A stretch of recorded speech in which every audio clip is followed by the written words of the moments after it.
Surrender, आत्मसमर्पण, सवाल ही नहीं पैदा होता। ईरान ने अमेरिका को दिया है मुंह तोड़ जवाब, क्योंकि अमेरिकी राष्ट्रपति डोनाल्ड ट्रंप ने कहा है कि ईरान को बिना शर्त आत्मसमर्पण करना पड़ेगा, मगर ईरान ने कह दिया सवाल ही नहीं पैदा होता।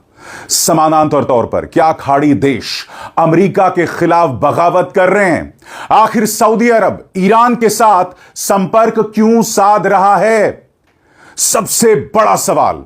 इस वक्त इंटरनेट पर एक वायरल दावा किया जा रहा है कि खाड़ी देश अमेरिका से $6 ट्रिलियन वापस ले रहे हैं और अमेरिका के साथ $250 अरब के रक्षा समझौते को रद्द कर रहे हैं। क्या है उस वायरल दावे की हकीकत? इसमें दो राय नहीं है दोस्तों कि सऊदी अरब इस वक्त ईरान से संपर्क साध रहा है, और यानी कि एक तरह से कहा जा सकता है कि यह एक किस्म की बगावत है अमेरिका के खिलाफ, और यह अमेरिका के लिए अच्छी खबर नहीं है।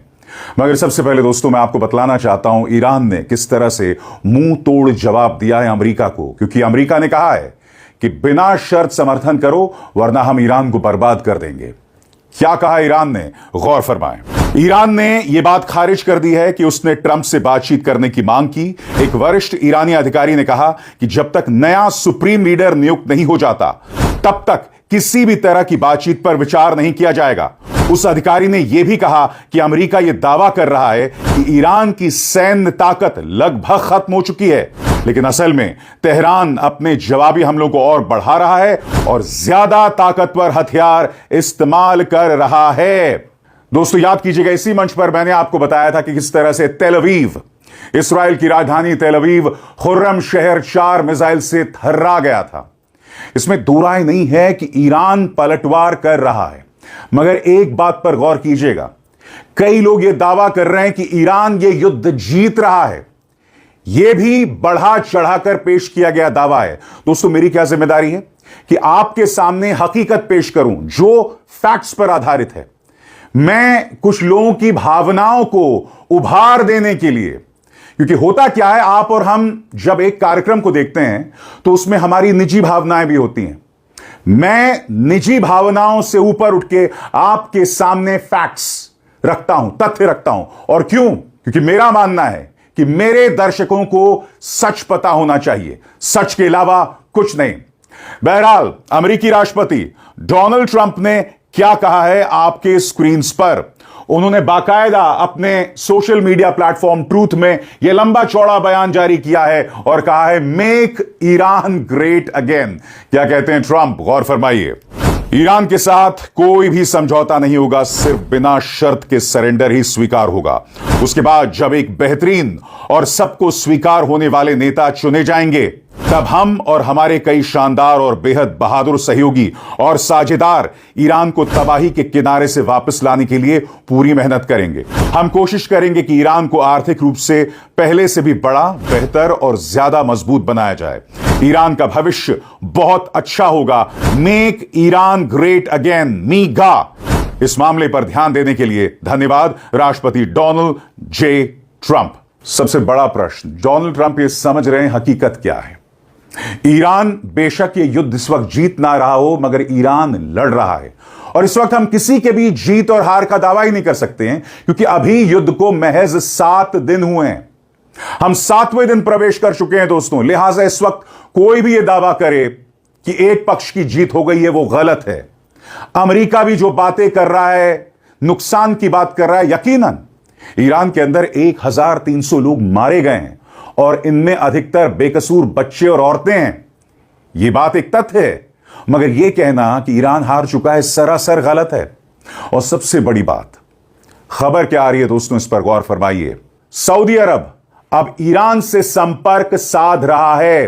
ब्लूमबर्ग की खबर क्या कहती है आपके स्क्रीन्स पर? ब्लूमबर्ग की खबर आपके स्क्रीन्स पर, Saudi Arab has intensified engagement with Iran to defuse war. सरल शब्दों में गौर फरमाएं, सऊदी अरब ने ईरान के साथ सीधे संपर्क बढ़ा दिए हैं ताकि मध्यपूर्व में चल रहे युद्ध को काबू में रखा जा सके, जो इस समय भारी उथल पुथल मचा रहा है और वैश्विक बाजारों पर भी दबाव डाल रहा है। ऐसा कई यूरोपीय अधिकारियों ने बताया। अधिकारियों के मुताबिक पिछले कुछ दिनों में सऊदी अधिकारियों ने अपने कूटनीतिक बैक चैनल के जरिए ईरान से ज्यादा तेजी से संपर्क किया है ताकि तनाव कम किया जा सके और संघर्ष को और बढ़ने से रोका जा सके। इन अधिकारियों ने कहा है कि यह बातचीत संवेदनशील और निजी है, इसलिए उन्होंने अपना नाम सार्वजनिक नहीं किया। उनके अनुसार कई यूरोपीय और मध्य पूर्व देश भी इन कोशिशों का समर्थन कर रहे हैं ताकि हालात और बिगड़ने से रोका जा सके। जी हां दोस्तों, सऊदी अरब कोशिश कर रहा है, समानांतर तौर पर चाइना भी अपने प्रतिनिधि को भेज रहा है मध्य पूर्व में, यानी कि पुरजोर कोशिश की जा रही है जिम्मेदार देशों द्वारा कि इस युद्ध को रोका जा सके। मगर ईरान साफ तौर पर कह रहा है, आपकी स्क्रीन पर ईरान के राष्ट्रपति मसूद पेजेश्कियां वो क्या कहते हैं, गौर फरमाया जाए। कुछ देशों ने बीच बचाव यानी मध्यस्थता की कोशिशें शुरू कर दी हैं। साफ कर दें, हम क्षेत्र में स्थायी शांति के लिए प्रतिबद्ध हैं, लेकिन अपने देश की गरिमा और संप्रभुता की रक्षा करने में हमें कोई हिचक नहीं होगी। मध्यस्थता उन्हें समझनी चाहिए जिन्होंने ईरानी जनता को कमाका और इस संघर्ष को भड़काया। सबसे बड़ी बात दोस्तों, मैं आपको बतलाना चाहता हूं कि संयुक्त राष्ट्र भी इस मुद्दे को लेकर चिंतित है। संयुक्त राष्ट्र के महासचिव एंटोनियो गुटेरेस ने यह बयान जारी किया है और इस बयान का लब्बो-लबाब यह है कि जिस तरह से इस जंग में बेकसूर लोग मारे जा रहे हैं वो चिंताजनक है और एंटोनियो गुटेरेस कह रहे हैं कि इस युद्ध को तुरंत रोका जाए। मगर आप जानते हैं सबसे बड़ी त्रासदी क्या है कि इस बयान में भी अमेरिका और इस्राएल की आलोचना नहीं की जा रही। मैं मानता हूं कि इस बयान में ईरान पर भी दोष नहीं मढ़ा गया है, मगर आप भी जानते हैं कि ईरान बातचीत कर रहा था। ईरान अमेरिका की लगभग सभी शर्तों को मान रहा था, मगर फिर क्या होता है, आप सुप्रीम लीडर खामेनी जहां पर बैठक कर रहे होते हैं वहां पर हमला करते हैं और उन्हें मौत के घाट उतार देते हैं। सबसे बड़ी बात, सुप्रीम लीडर खामेनी को पता था कि उन पर हमला हो सकता था, मगर वो इंसान मौत से नहीं डर रहा था। उस इंसान ने बाहें फैलाकर अपनी मौत को स्वीकार किया। उन्होंने शहीद बनना स्वीकार किया और यही बात ईरान भी कह रहा है। ईरान के विदेश मंत्री के प्रवक्ता इस्माइल बागची क्या कह रहे हैं आपके स्क्रीन पर। प्रिय महासचिव महोदय, सीधी बात करें, यह कोई लड़ाई नहीं है, ये 2 परमाणु हथियार रखने वाले देशों द्वारा ईरान पर किया गया बिना उकसावे का हमला यानी अनप्रोवोक्ड अग्रेशन है। जब अमेरिका और इस्राएल ने ईरान पर हमला किया उस समय हम गंभीर कूटनीतिक बातचीत में लगे हुए थे और यह पिछले 9 महीनों में दूसरी बार हुआ है। आप वैश्विक अर्थव्यवस्था पर पड़ने वाले गंभीर खतरे की चिंता कर रहे हैं, लेकिन मासूम नागरिकों का क्या, जिनमें मिनाब शहर में मारे गए 175 बच्चे भी शामिल हैं और पिछले 7 दिनों में अमेरिका इस्राएल के हमलों में ईरान भर में मारे गए और घायल हुए कई और लोग। संयुक्त राष्ट्र को इस अवैध युद्ध के मामले में खुलकर बोलना चाहिए और अपने कानूनी व नैतिक जिम्मेदारी निभानी चाहिए। और आगे बढ़ने से पहले एक जरूरी संदेश, मेरे कार्यक्रमों के लिए आप नोटिफिकेशन का इंतजार मत कीजिए, मेरे चैनल में जाइए और खुद जाकर कार्यक्रम देखिए और रहिए अपडेटेड। दोस्तों, ईरान के लिए उसके वजूद का सवाल है, उसके अस्तित्व का सवाल है और वो संघर्ष कर रहा है, अकेले संघर्ष कर रहा है 2 परमाणु शक्ति संपन्न राष्ट्रों के खिलाफ। मगर अमेरिका के लिए मजाक बन गया है। दोस्तों, मैं आपको एक वीडियो दिखाना चाहता हूं। यह व्हाइट हाउस द्वारा जारी किया गया वीडियो, ऐसा नहीं है कि किसी अमेरिकी या ट्रंप अंधभक्त ने वीडियो बनाया है। इस वीडियो में न्याय और जीत की बात की जा रही है और यहां पर व्हाइट हाउस ने हॉलीवुड की तमाम फिल्मों के छोटे छोटे क्लिप्स का इस्तेमाल किया है। मैं मजाक नहीं कर रहा हूं दोस्तों। इस तरह से कम अक्ल, मंदबुद्धि और इमेच्योर यानी अपरिपक्व लोग जो हैं वो अमेरिका में बैठे हुए हैं, अमेरिका के हुक्मरान हैं। मैं कतई मजाक नहीं कर रहा हूं दोस्तों। देखिए ये क्लिप और अपना सिर पीटिए कि इस तरह के लोग या इस तरह का व्यक्ति आज अमेरिका का राष्ट्रपति है। देखा जाए।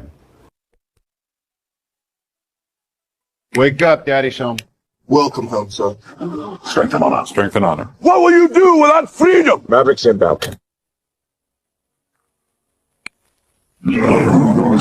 You can't conceive of what I'm capable of. Finishing this fight. Yeah, I'm thinking I'm back. I'm here to fight for truth and justice in the American way. I am the danger. Time to find out. Maximum effort. Finish him. Here it comes. More! Now end this! Flawless victory. और आप जानते हैं इसमें से एक clip का इस्तेमाल हुआ है और अभिनेता बेन स्टिलर ने कहा है कि आपको किसने अधिकार दिया है कि मेरी फिल्म का क्लिप इस्तेमाल करें। सबसे बड़ी बात दोस्तों, ये जो तमाम वायरल क्लिप्स है ना व्हाइट हाउस के, उसके नीचे आप अमेरिकियों की टिप्पणियां पढ़ें। अमेरिकी इनका मजाक बना रहे हैं, इस तरह के मीम्स बनाए जा रहे हैं दोस्तों, जिसमें आप डोनाल्ड ट्रंप को देख सकते हैं। और ये जो मीम है ये एआई जनरेटेड है, मैं बता दूं ये एआई जनरेटेड है। और इसमें आप देख सकते हैं ट्रंप की टोपी पर लिखा हुआ इजराइल फर्स्ट और नीचे लिखा गया है I start wars to distract from the Epstein files. सरल शब्दों में, मैंने युद्ध शुरू किया ताकि लोगों का ध्यान भटकाया जा सके।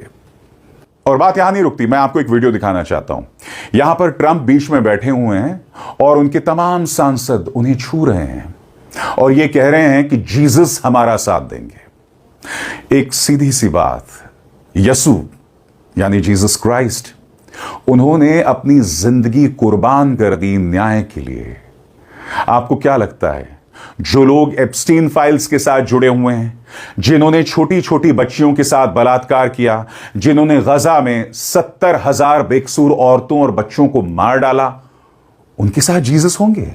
ये देखिए किस तरह का मजाक चल रहा है व्हाइट हाउस के अंदर। देखा जाए। We are honored to come before your presence today, lifting up the arms of our president. We pray for your continued blessing and favor to rest upon him. We pray for wisdom from heaven to flood his heart, his mind, and Lord, you will guide him in these challenging times that we're facing today. I pray for your grace and your protection over him. I pray for your grace and protection over our troops and all of our men and women serving in our armed forces.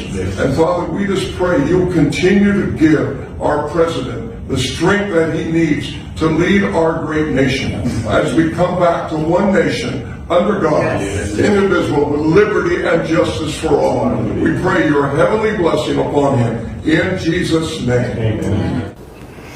जैसे मैंने कहा ना, आप इन तमाम posts के नीचे खुद अमेरिकियों के बयान पढ़िए।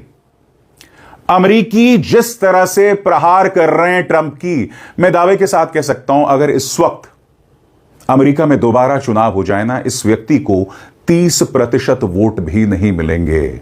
और 30% वोट मान लिया जाए कि वो ट्रंप अंधभक्त हैं, और आप जानते हैं अंधभक्तों का कोई इलाज नहीं है, हम अपने देश में देख चुके हैं। सबसे बड़ी बात, यह खबर वायरल हो रही है आपके स्क्रीन पर, और इस खबर के मुताबिक खाड़ी देश अमेरिका से $6 ट्रिलियन जो हैं वो खींच रहे हैं, नंबर 1। नंबर 2, अमेरिका के साथ खाड़ी देश $200 अरब के रक्षा समझौते को रद्द कर रहे हैं। मैंने अभी अभी आपको बताया किस तरह से सऊदी अरब ने ईरान के साथ संपर्क स्थापित किया है, क्योंकि देखिए सऊदी अरब को भी ईरानी हमलों का खामियाजा भुगतना पड़ रहा है। अब खबर यह आ रही है कि $6 ट्रिलियन जो हैं खाड़ी देश वापस लेंगे। क्या यह हकीकत है? क्या है इस वायरल पोस्ट की हकीकत? अब आप मेरे एक एक शब्द पर गौर कीजिएगा। इसमें कुछ झूठ है, कुछ फसाना है, कुछ हकीकत है। यानी कि यह जो दावा किया जा रहा है वो पूरी तरह से सही नहीं है। हकीकत क्या है, जो हर बार मैं आपके सामने रखता हूं आपके स्क्रीन पर। खाड़ी देश अमेरिका में अपना $6 ट्रिलियन के निवेश वापस लेने पर विचार कर रहे हैं और $250 अरब की रक्षा डील रोक सकते हैं। किसी भरोसेमंद आधिकारिक या बड़े वित्तीय स्रोत से कंफर्म नहीं हुआ है। यह असल में एक सनसनीखेज बढ़ा चढ़ाकर पेश किया गया दावा लगता है, जो एक कहीं ज्यादा सीमित लेकिन असली खबर पर आधारित है। कुछ खाड़ी देश कुछ निवेशों और कॉन्ट्रैक्ट्स की समीक्षा जरूर कर रहे हैं, और इस बारे में तमाम जो भरोसेमंद रिपोर्टिंग है वो क्या कहती है आपके स्क्रीन पर। सबसे पहले फाइनेंशियल टाइम्स की रिपोर्ट के मुताबिक, जिसे दूसरे भरोसेमंद आउटलेट्स ने भी उठाया है, कहती है कि सऊदी अरब, यूएई, कुवैत और कतर अमेरिका और कुछ अन्य देशों के साथ अपने कुछ मौजूदा और भविष्य के निवेश वह कॉन्ट्रैक्ट्स की आंतरिक समीक्षा कर रहे हैं। वजह है ईरान युद्ध से बढ़ता बजट दबाव, तेल और शिपिंग आय में रुकावट और बढ़ता रक्षा खर्च। मगर आपको इसके पीछे की सोच समझनी पड़ेगी। इन खाड़ी देशों को क्या उम्मीद थी? इन खाड़ी देशों को यह उम्मीद थी कि अमेरिका उनकी रक्षा करेगा, मगर अमेरिका सिर्फ एक देश की रक्षा कर रहा है और वो है बेंजामिन नेतन्याहू का इस्राइल। और यही बात रूस के पूर्व प्रधानमंत्री मेदवेदेव भी कह रहे हैं। आपकी स्क्रीन पर रूस के पूर्व प्रधानमंत्री मेदवेदेव, और वो कह रहे हैं कि खाड़ी देशों ने तो अमेरिका में पूरा भरोसा जतलाया कि वो हमारी रक्षा करेंगे, मगर अमेरिका सिर्फ एक देश की रक्षा कर रहा है और वो है इस्राइल। रूस ने करारा तंज कसा है अमेरिका और खाड़ी देशों पे। हकीकत यह है दोस्तों कि एक कहावत है, धोबी का कुत्ता ना घर का ना घाट का। आप खुद फैसला कीजिए यह कहावत किस पर लागू होती है। आगे वो जो वायरल दावा किया जा रहा है उसमें क्या हकीकत है, गौर फरमाएं। रिपोर्ट्स के मुताबिक यह एक एहतियाती आकलन है। इसमें यह भी देखा जा रहा है कि क्या कुछ कॉन्ट्रैक्ट्स में फोर्स मेज्योर क्लॉज लगाया जा सकता है, या कुछ वादों और डील्स को टाला जा सकता है या छोटा किया जा सकता है, लेकिन इसे किसी घोषित, समन्वित, बड़े पैमाने के निवेश निकासी फैसले के रूप में पेश नहीं किया जा सकता। खाड़ी देशों के सॉवरेन वेल्थ फंड्स और अमेरिका से जुड़े एसेट्स का कुल आकार कई ट्रिलियन डॉलर में जरूर है, लेकिन गंभीर रिपोर्टिंग में आमतौर पर यह कहा जाता है कि बहुत बड़े स्तर के एसेट्स रिस्क्स में हो सकते हैं। यह नहीं कि पूरा 6 ट्रिलियन डॉलर निकालने का पक्का फैसला हो गया है। मतलब कुछ असली रीअसेसमेंट जरूर चल रहे हैं, लेकिन वायरल पोस्ट जैसा कोई औपचारिक फैसला नहीं दिखता। मगर आपके जहन में सवाल होगा, यह वायरल पोस्ट, इसका ओरिजिन क्या है, सोर्स क्या है? तो इस वक्त क्या हो रहा है दोस्तों, हकीकत में कुछ लोग अपना तड़का डाल रहे हैं। इस तरह के फेसबुक पोस्ट वायरल हो रहे हैं। कुछ ऐसी एजेंसीज हैं जिनके अपने इंटरेस्ट हैं, बिजनेस इंटरेस्ट हो सकते हैं, लिहाजा वो इस खबर को वायरल कर रहे हैं कि 6 ट्रिलियन डॉलर्स खाड़ी देश जो हैं वो अमेरिका से हटा रहे हैं, जो सरासर गलत है। 250 अरब डॉलर्स के रक्षा समझौतों को रद्द किया जा रहा है, उसमें भी कोई हकीकत नहीं है। मगर हां, इन्वेस्टमेंट्स को लेकर तमाम देश खाड़ी के अमेरिका के साथ रीअसेसमेंट जरूर कर रहे हैं। क्यों? क्योंकि जो मदद का भरोसा अमेरिका ने दिया था, अमेरिका उस पर खरा नहीं उतरा है। आगे गौर फरमाएं। अभी तक किसी जीसीसी सरकार, रॉयटर्स, ब्लूमबर्ग, एपी जैसे वायर सर्विसेज या किसी बड़े आधिकारिक दस्तावेज ने यह नहीं कहा कि गल्फ स्टेट्स ने मिलकर ठीक 6 ट्रिलियन डॉलर निकालने या सारी 250 अरब डॉलर की डिफेंस डील रोकने का फैसला कर लिया है। रॉयटर्स की हालिया रिपोर्टिंग गल्फ पर दबाव, वित्तीय तनाव, शिपिंग रिस्क और डिप्लोमैटिक चिंता दिखाती है, लेकिन ऐसे किसी मेगा डाइवर्समेंट फैसले की पुष्टि नहीं करता है। तो ऐसे में इस दावे में कितनी सच्चाई है और इसका कितना पोर्शन सच है, जो मैं आपको बतला चुका हूं, मगर एक बार फिर सरल शब्दों में आपके स्क्रीन पर। कुछ गल्फ स्टेट वाकई अमेरिका से जुड़े कुछ निवेशों और कॉन्ट्रैक्ट्स को रिव्यू कर रहे हैं, क्योंकि युद्ध ने उनकी अर्थव्यवस्था और बजट पर दबाव डाला है। यह भी सही है कि विश्लेषक इस संभावना पर बात कर रहे हैं कि अगर तनाव बढ़ता रहा तो गल्फ सॉवरेन फंड्स अपने अमेरिकी एसेट्स को राजनीतिक लेवरेज की तरह इस्तेमाल कर सकते हैं। आप इसका अर्थ जानते हैं, यानी कि गल्फ जानता है कि इस वक्त अमेरिका को उसकी जरूरत है। इसी मंच पर मैंने आपको बतलाया था कि किस तरह से अल उदैद बेस, अल रुवाइसी बेस, मन्नान एयर बेस पर ईरान लगातार हमला कर रहा है और कुछ एयर बेसेस को अंधा बनाया जा रहा है। जी हां, यानी कि अमेरिका में दबाव है खाड़ी देशों में, ऊपर से खाड़ी देश उनके साथ कई समझौतों पर पुनर्विचार कर रहे हैं। इन तमाम चीजों पर गौर कीजिए दोस्तों। जैसे मैंने कहा, अभी 7 दिन हुए, यह दावा नहीं किया जा सकता कि एक पक्ष जीत रहा है, मगर एक बात तय है कि नैतिक तौर पर अमेरिका और इस्राइल हार चुके हैं। वो ईरान के अंदर अगर बेकसूरों पर निशाना साधना बंद कर दें तो जो हकीकत सामने उभर कर आ रही है वो भी सामने नहीं उभर कर आने वाली है। सबसे बड़ी बात, इस्राइल के अंदर कितनी तबाही हुई, मीडिया उसे नहीं दिखा रहा है। CNN पर, वहां जो मौजूद हैं तमाम अमेरिकी चैनल्स हैं, उन पर भी पाबंदी है। और इसी मंच पर मैंने आपको एक क्लिप दिखाया था। CNN की एंकर कहती हैं खुलकर कि हम वो नजारा नहीं दिखा सकते क्योंकि हमें इस्राइल ने मना किया है। अगर आप भूल गए हैं तो फिर से वो क्लिप देखिए। Go up there. We're not showing you that because we're not going to show, the Israeli government does not allow us or want us to show where that may have come up, that interceptor. तो देखा आपने, यह सब चल रहा है। ऐसे में इसराइल के अंदर क्या हो रहा है कोई नहीं जानता, मगर ईरान खुलकर दुनिया को बता रहा है कि हमारे देश में क्या नुकसान हो रहा है, किस तरह से हमारे बेकसूर मारे जा रहे हैं। और वो डर नहीं रहा है क्योंकि वो जानता है कि सच उसके साथ है और वो आगे बढ़ता रहेगा। और इस वक्त याद कीजिएगा, इस वक्त जो ईरान के साथ खड़ा है, मैं नहीं जानता हूं कि ईरान का क्या हश्र होगा। इस वक्त जो ईरान के साथ खड़ा है ना, सही मायने में इतिहास में उसे दिग्गज के तौर पर याद किया जाएगा। जी हां, स्पेन के प्रधानमंत्री पेड्रो सांचेज जो एक प्रेरणा के तौर पर सामने उभर कर आए हैं और लोग कह रहे हैं कि नेता हो तो ऐसा। बाकी तो आप कई लोगों को जानते हैं जो ट्रंप और इसराइल के सामने पूरी तरह से झुके हुए हैं। अभिसार शर्मा को दीजिए इजाजत। नमस्कार।